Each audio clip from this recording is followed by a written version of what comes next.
Well, Linsy, thank you so much for helping my project. Could you say a little bit about yourself? So my name is Linsy Damashak. I'm a third-year undergrad student at UC Berkeley studying urban studies and conservation resource studies with a focus on transportation planning. If you couldn't see the banner right here, ban cars. We're trying to ban cars. I'm also president of Telegraph for People.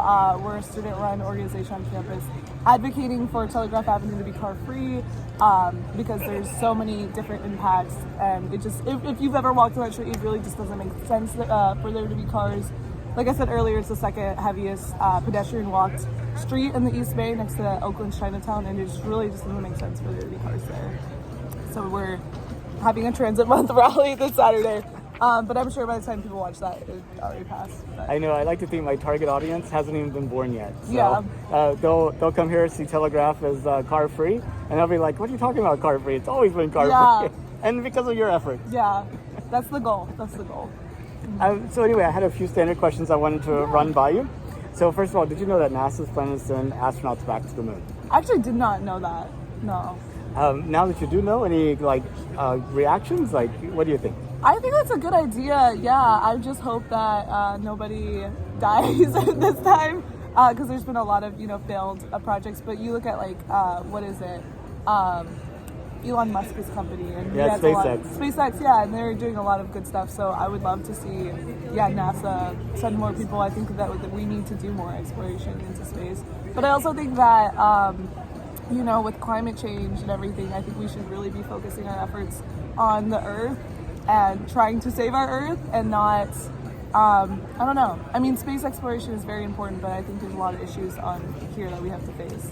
So, yeah, it's kind of a trade-off. That kind of feeds into my next question. Mm-hmm. So when you think about the future of humanity, if you fast forward 200 years, what does it look like? Or maybe that's a difficult question. That's a scary question. How about this? What would you like it to look like?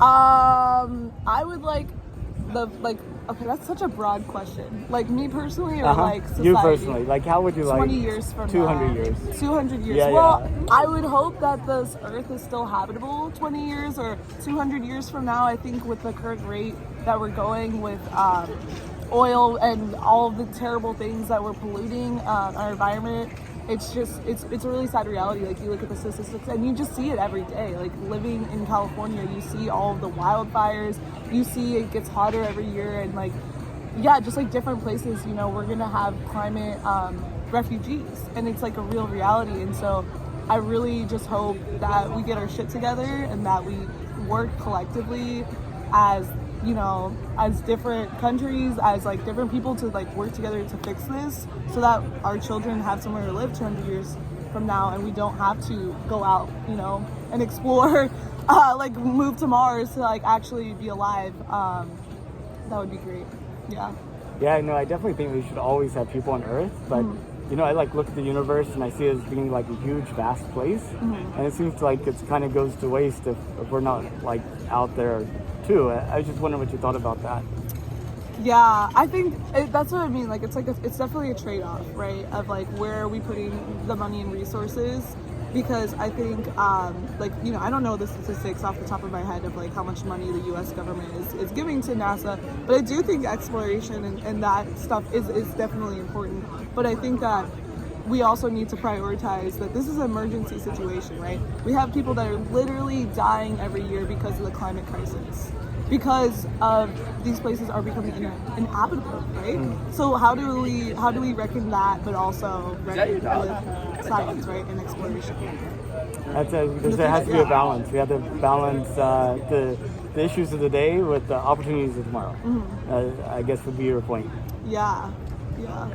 If you could, would you take a trip to space? Ooh, I don't think so. Honestly, no. Honestly, I would not. I don't think I would, because I don't want to die. I feel the risk of dying outweighs the risk of being there. I don't know. That's a good question. Also, it takes a long time, right? I mean, you could go to orbit and be back in a day, or go to the moon in a week and back.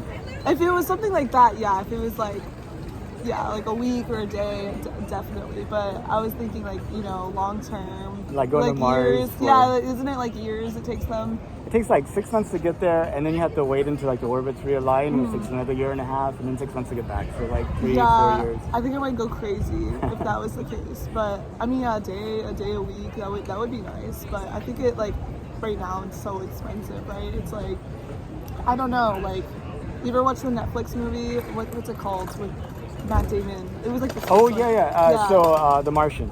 No, not The Martian. With Matt Damon. Not with Matt Damon. Oh, are you talking about like The Expanse? No, the Netflix. Is Yeah, it 2 years ago. Space Force? No, it No. was like the one where it's kind of like End of Times. Like it's like these scientists. Oh, it's Leonardo DiCaprio, and it's like they're trying to warn people that like I don't know. There was like an asteroid or something that was gonna hit, and they were trying to warn people. Oh, And is this Jennifer the Lawrence. one that Don't Look Up? Yeah, don't Don't look Look Up. That's what I'm thinking. Like, I think like, you know, you look at like SpaceX and like a lot of these rich people are going up into space to kind of escape climate change. But it's like, and like even Elon Musk is like, they're the ones that are like perpetuating climate change. So it's like they're looking at, you know, Mars and like all these other you know, planets and all these other opportunities as a way to escape, but they're the ones that are causing the Earth to be uninhabitable. So I also think there's like inequalities of like who gets to, you know, if when the climate crisis gets so bad and like our only option is to leave, who gets to leave, right? Because it's definitely not going to be the marginalized people, you know.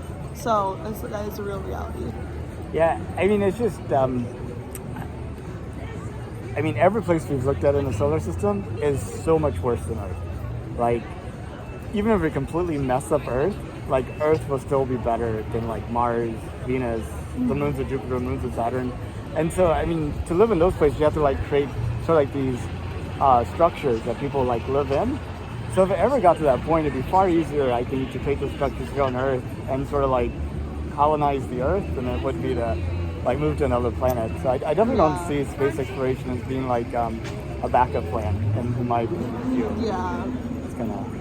Maybe not like maybe a different galaxy, right? Maybe not in this current like technology that we have, but maybe when the technology gets better, they can leave our galaxy and explore other galaxies, right? That maybe have better opportunities. That would be interesting.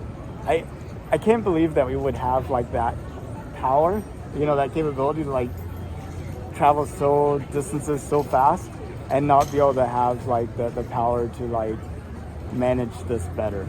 You know, it's like it's hard to imagine.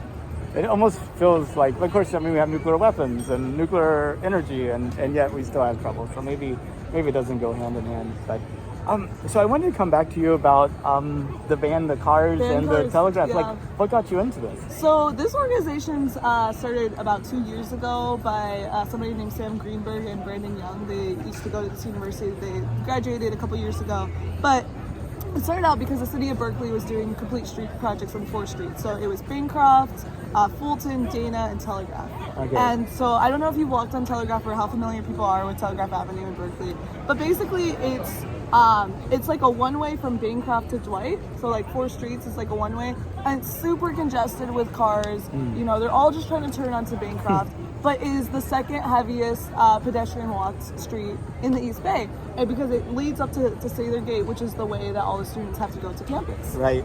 So if you see on a map, this is like the route that all the students are taking. And so if you walk it on a busy day, like a Friday day, a game day, it's so terrible. Like you have all these people on bikes, all these people on scooters, and all of the spaces going to cars, which just doesn't make sense because most students don't drive cars. And so we're really advocating for a redesign on the street to make it a public plaza, take the personal vehicles away, allow a bus rapid transit line for the 6 bus. Because also I ride the bus every day to school, and it takes so long. It takes so long because it's stuck behind traffic.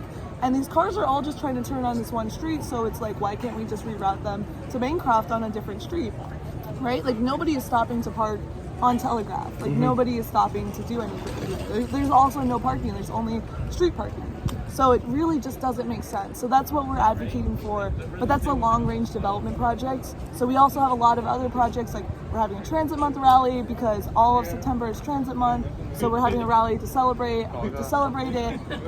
We host die-ins, we host rallies. Once a semester, we'll actually shut down Telegraph Avenue and we'll throw a block party. And we'll occupy it for like a couple hours and just give the street back to the people. And we've done a lot of bike safety stuff. We have a lot of other projects in the works, but this is our main, it's our baby. This is what we're really advocating for, is to redesign streets. But it's not just Telegraph, there's a lot of unsafe streets in Berkeley. And a lot of, bike collisions, a lot of pedestrian accidents. So we're just really trying to advocate for that. Yeah. Sounds awesome. Well, Linsy, thank you for what you do. Yeah, what was your name? My name's Nathan. Okay, nice to meet you. Nice to meet you, Linsy. And thank you for participating in my project. Thank you. This was a really cool conversation. Yeah, it kind of gets you out talking to people, hearing different points of view, and learning more, and just making connections. Yeah, no, I'm so excited to watch that back. Yeah. Well, thank you so much. Thank you, guys.